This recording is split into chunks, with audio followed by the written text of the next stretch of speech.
Hi friends, welcome back to Siddhartha School of Engineering. So it's our honor to have Dr. M.S. Raviprakasha sir, so fondly our principal of Sri Siddhartha Institute of Technology.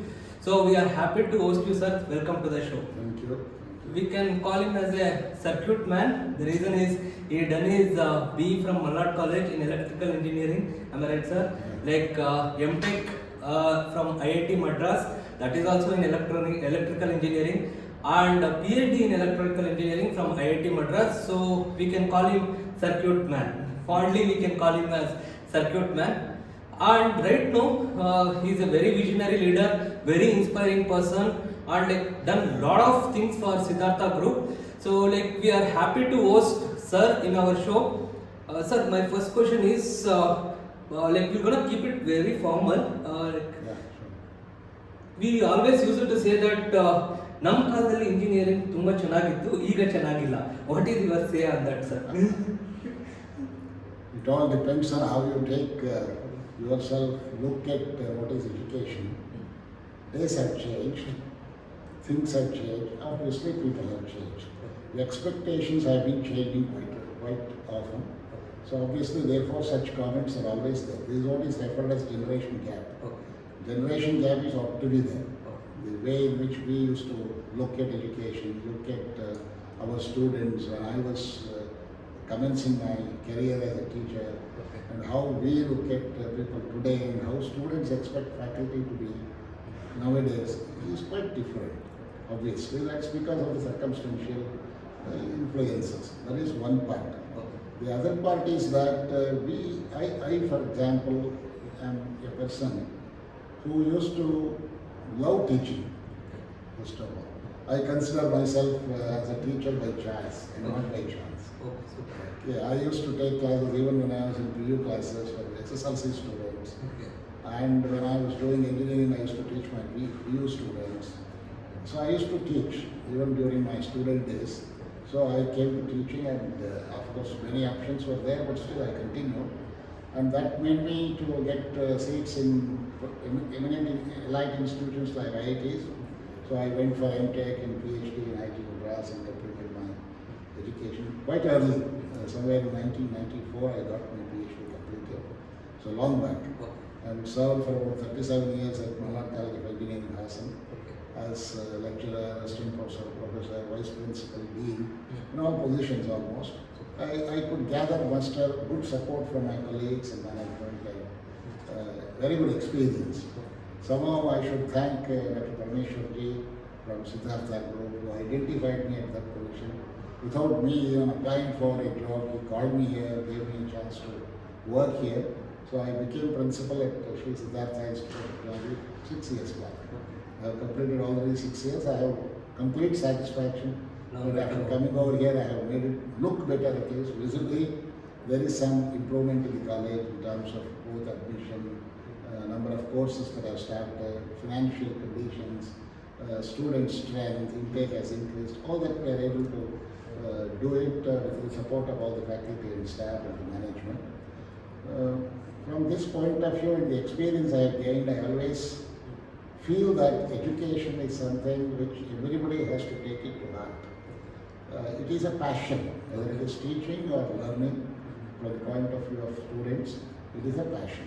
Unless you start loving the work you are doing, whatever may be the work, whichever branch you are studying, whichever college you are in, whoever is the teacher teaching, it is me as a student who should have a passion to learn. So unless that comes from within, the student cannot deliver what is expected of him. Not even the teacher can deliver what is expected of the teacher. So both of them should be like, the two faces of a coin. They don't meet each other, but they are together. That's how it is. So obviously, therefore, we should prepare ourselves to face the challenges, whichever way it comes. Maybe the recent times or olden times, whichever way it is expected, we should be ready to wear the shoe and feel the pinching is not there. Definitely. My next question is, while roping into SSIT, you may be having some vision. So I have to build this college in such a way. To what extent, you have reached it there, sir? If you wanted to rate that in percentage, or like if you want to rate from 0 to 10. So, like, what was your vision, like, before coming here? Like, on what extent you have achieved over there? Because, like, it will be inspiration for a lot of youngsters like us. The reason is, even we should have some vision to achieve something else. So what was your vision, sir? It's a good question, I should say.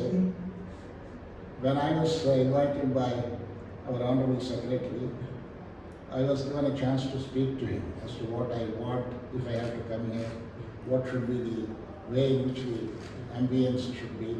So I committed some 4 or 5 goals, like I will improve the admission status.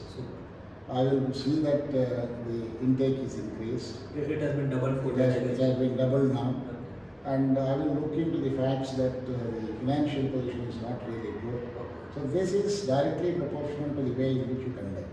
Quality has a very good role in improving the financial conditions. So we could increase the fee from almost 1.5 lakhs to almost triple the value. So in that sense, we have improved a lot. And in the last 6 years, I am proud to say that with the help of the management and my colleagues and all the faculty and staff cooperating so very well with me, we have been able to sail through all the MBA accreditations. About 4 accreditations we have completed, all the 4 successfully completed. Whatever may be the department that we are going in. Almost thrice for some of the departments, and the third one is thrice for the other departments is there in the next 6 months. We have also improved from the NAC accreditation from A to A+ grade in the last second cycle of accreditation. Not only that, as everybody is expecting, we have also started 4 important IT sector branches, and all the 4 branches have been running very well. Students have really received it with very folded hands, and faculty have got good opportunity to grow because of the many branches that have started, and the placement has improved. And we have also given the promotions in the last 1 year to all the eligible faculty members, thanks to the fact that more than 50% of them have completed their PhD. I am really proud to say that in the last 6 years, nearly about 60 PhDs have been completed in my SSIT college. So that is largely due to the encouragement given by the management and administration to the faculty, and they are able to turn up into success stories. And because of this, obviously, our publication index has increased, the patent numbers have increased, the quality of publications have increased. So they are all one derived together. They are all chain linked. So once you start achieving in one front, obviously in all the directions we are able to grow. So my vision was to see that SSIT grows to a level at least at par with the 1 in 10 colleges in Bangalore. So I think I am really confident and happy that we have really grown up to that level. Sir, since we are a deemed university, we have many opportunities to grow like this. Super, sir. So, like, you have seen Tier 1 college because you are from IIT. So what is the difference between Tier 1 college like IIT and like SSIT or SSSC or some other colleges? It is not the difference that really matters. It is the way in which we take the admissions. Everything is linked to admissions and the faculty strength. So the colleges, they spend, the IITs and IISc, they are of one type, where they are all institutes of national importance, and they have good support from the management in terms of financial support. Obviously, you can attract the very cream of people for teaching, and very highly ranked students are studying in the institutes. So, obviously, you turn up very good things. Next comes the NITs, which are also been defined as national institutes of national importance. Then third one, as per the NBA accreditation rule and NAC rule, we have divided into Tier 1 and Tier 2 institutions. Here, the Tier 1 institutions are usually autonomous colleges, deemed to be university colleges, private and government, wherein it is already established that the faculty are really quality enough, have good quality and capable enough to sail through themselves with autonomy given, academic autonomy given. So obviously, therefore, they call it Tier 1, and they expect a lot more changes in the system. And so the evaluation level is slightly higher. In Tier 2 institutions, you can't expect this to happen. Obviously, because the facilities are not that good. They are not able to cope up with the expectations of the students and society. So they have made it as Tier 2, and the evaluation pattern is slightly at lower level. Nevertheless, every Tier 1 institution is supposed to sail up to Tier 1, So that from tier 2 they are able to come to tier 1 and then finally Land up something. get the name they want. Okay. So next question is like we always use it to say like this generation is called as Gen Z kids. So these Gen Z kids for them, which one is important, like culture or innovation? Like I don't want a diplomatic answer here. Which one is more important, culture or innovation? That is where I said in the beginning there is a generation gap. We people who are elder enough, old enough, with experience, we say culture is equally important. But however, our students nowadays, particularly the Gen Z kids, they have grown up in such a way that right from the day one, when they are born, they have seen the digital world. Usually it is from 1995, 96 to almost 2012 like that. Unfortunately for them, the corona has hit a lot. So their dreams have been shattered, especially this set of students. They have really got a very bad blow due to coronavirus. But however, they are picking up. I think nowadays, either innovate, ideation, these are really not just buzzwords for them, they really mean it. They want to innovate, they want to find chances where they can be on their own. You can see nowadays, even in IT companies, even if they pay very well, there are many people who are leaving the job and going for their own to satisfy their dreams. So that shows that their inclination is very much towards being independent, being entrepreneurial, setting a stage for themselves to relish their whatever innovations, their ideations that they get. So this is what we are seeing nowadays. And obviously this is in line with Atmanirbhar Bharat or Make in India slogan, what has been initiated by the government of India. I think they are doing the best. So the next question has been suffixed to this one.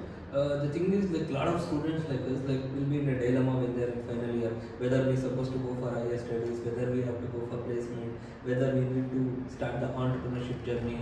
So like this, there are so many things lingering in our head. So like maybe so many people might have approached you also, because being in such a stature, like many people could have approached for you. So what was your inputs for them? Like how to prepare their mindset? This is really one of the very interesting question and relevant today. This confusion is always there, not only for the students who complete degree, even when they enter the degree also they had a confusion, which branch to come, where to grow, whether it is really of my dream, all that. But not always we get what we want as per the dream. Sometimes we get something which we don't like it also. But the situations are such that we have to have a mindset to accept it. But having come over up to here and completing the degree in some particular branch, we should have a good mindset to start loving our profession. I am a civil engineer, I have completed civil engineering here. By the time I complete my engineering, I should really be a person who loves civil engineering. Otherwise, he or she is doing industries to the profession. So we will speak of two categories. One who has really got it into his mind and he has a mindset to love it. He has really learned a lot in civil engineering, who want to go and make a career in the core job. That is one type of category of students who may be either in the IT sector or in the construction field or at least some allied fields. That is one type of set of students. The other set who have done it for the sake of doing it because of the pressure or whatever, by chance they have become civil engineers, but they have their inner strength. Maybe they have an industry-oriented skill, want to start an industry, or they want to become some sort of in any field, may not be alike. Could be in films, could be in cinematography, could be in photography, could be even in arts. Okay, so in case they are really good in that, I don't think any mistake in taking up that profession, even though they are already civil engineers. So they have seen many of my students who have changed their path even after completing the degree and becoming successful. So many stalwarts in almost all these areas, we have seen they are one or the other engineers or MBA people, but they are doing something else. But they are doing well because they are answering their mind. They are going as per their mindset, as per their inner strength, and hence you can expect them to do better. So I think they should get the clue from such role models. So if I wanted to ask the next question, truth or dare kind of thing, this is what is lingering in many people's head. If you go for deemed university, ನೀವು ತುಂಬಾ easy ಆಗಿ pass ಆಗ್ಬಿಡ್ತೀಯ. So if you go for some other university, it will be very difficult for for you is to clear the exams, all these things, because you might have heard about these things Yeah, in yeah. the society. So because I wanted to know the people from us mode, because you are the right person to address that. So like if in this podcast, if you address that to the students, that will be better. That's really something which bothers many. Yeah. Since I am from both the type of colleges, I served for 37 years in a college which was like a VTU, a government aided college, a autonomous college. We were a Tier 1 institute, and we were under VTU. So then I have come to a university where it's a deemed university, private college, MAC, place accredited, and all that. So both I have seen. Both have plus and minus. I don't say both are bad or both are equally good. It all depends on how the people at the helm of affairs really take on the things. You might have seen the vice chancellors changing every day from one to another, literally almost 7, 8 vice chancellors. You can say each one of them are thinking in their own way and making all sorts of changes for the better. Even today, VTO is trying to implement many schemes. For example, the day before we could see VTU is trying to bring in question paper bank through AI. So all the recent implications of the technological advances. So Vidyashankar is very much keen on thinking in that particular direction. He already initiated the discussions and all that. They are very much in the forefront. VTU has made a good name in the whole country as a number one, I should say, technological university. But however, having said all that, it has in its fold more than 250 to 300 colleges. So concentrating on a particular college for any upliftment from the VTU side is only in general. It is generic in nature and not specific. So in that sense, when you are under a university system of that kind, there is a disadvantage, no doubt about it. The advantage is only that you need not bother about syllabus, you need not bother about changing anything because the university will take care of it. But on the other side, this disadvantage is there. But there are people like us who like to find out some ways and means to bring in changes in the syllabus in line with the industry, so that the industry people do not have a crisis, they are not industry ready and all that. So every year I can change my syllabus, I can make it suitable, I can call my industry experts, hey, see here what change you can bring it, which elective I can change. So we have made a hell lot of changes in the curriculum because we have deemed university where we have all that liberty. But having said that, the liberty should not be mistaken or misused to make it diluted. If I at the helm of affairs make it diluted, again the deemed university or whatever the liberty given fails. So it is the responsibility of the officials at the helm of affairs to take care of them with quality as a primary concern. Then only these things will really matter a lot. So I think deemed university or even an autonomous status for a particular college should be taken in a positive sense, provided the authorities who are implementing it do it with quality as a main concern. Sir, as a principal, so like everyone will say in the industry, we need to reduce the gap between academia and industry, because this will be the debate all the time. So like being a principal, like can you list out 2 or 3 things like what you bought in the campus to reduce that gap in academia as well as industry? Nowadays, almost every institute, every university are really very much cooperative with the industry people, with the R&D organizations who are making the syllabus suit to the requirements of industry. However, it is not that easy. Obviously, because what we teach cannot be same as what they do in the industry. There is always a gap. Our interest and responsibility is to shape the student in such a way that he is able to understand even new things. We make him understand a particular syllabus. It doesn't mean that he is good only in that syllabus. By the time he completes the 4 years of degree and leaves the portals of the institution, it is expected that he is capable of facing new challenges, learning newer and newer paradigms. So there is an expected paradigm shift from the learning level to the expected level in the industry. So in this process, we usually have add-on courses, particularly the skill-based courses. We have introduced all the skill-based courses right from 3rd semester to the 7th semester level. Hopefully, almost all the colleges are now keen on doing this, and we have made corporate people come to the campus and teach those subjects. It's not that the faculty are teaching. So the people in the real field, it's a real-time course for them. So they come and teach those courses, and hence we are finding a lot of changes and improvements in placement. And the placement people also, the recruiters also have given a good feedback that this has to improve like this. So whoever is the recruiter, he comes and teaches the courses. So at the end of the skill-based courses, we even teach them the company-specific skills. So in that sense, the student, if he really minds and has a passion and attends all these courses with real frame of mind, I'm sure nobody can go without a placement at the end of the fourth year. So due to a shortage of time, I think like you need to move. So we have planned for 10 minutes. My last question for you, sir. Sir, you worked as a lecturer, you worked as a senior lecturer, you worked as an assistant professor, professor, dean, vice principal, principal. What next, sir?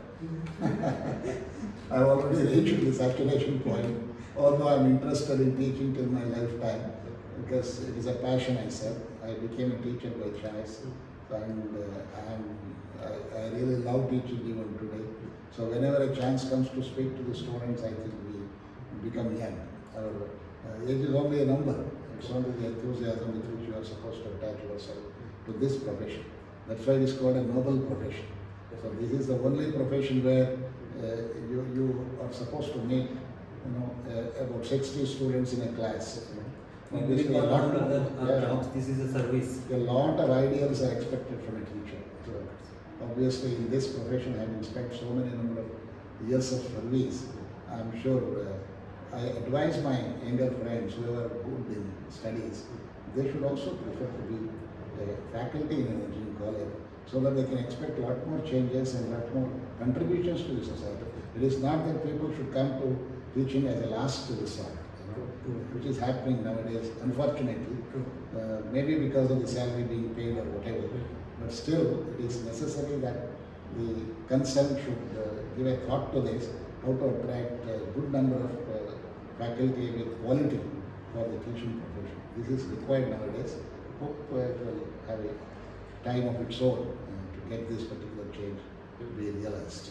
Thank you, sir. Thank you for giving such a valuable time for us and like letting us know that teaching should not be by chance; it should be by choice. So that is well said, and like it should not be the last resort. And touching so many souls that like you are gonna keep inspiring a lot of youngsters like us. Keep inspiring. Like hope so. We will gonna get one more chance, and like we have many things to discuss with you, sir. It's a long way to go, so we're gonna keep a long straight. Like SSIT is looking forward for you to come and give such kind of talks whenever you are free. So thank you for being in our podcast. Thank you so much. much. I'm very happy that I will come to the Siddhartha School of Engineering, a new college that has started with a new vision. I hope and wish the college will rise to the expected levels and do service to the student community in a very big way in the near future. Wish you all the best. Thank you very much. Thank you so much, sir. Thank you, sir. Thank you.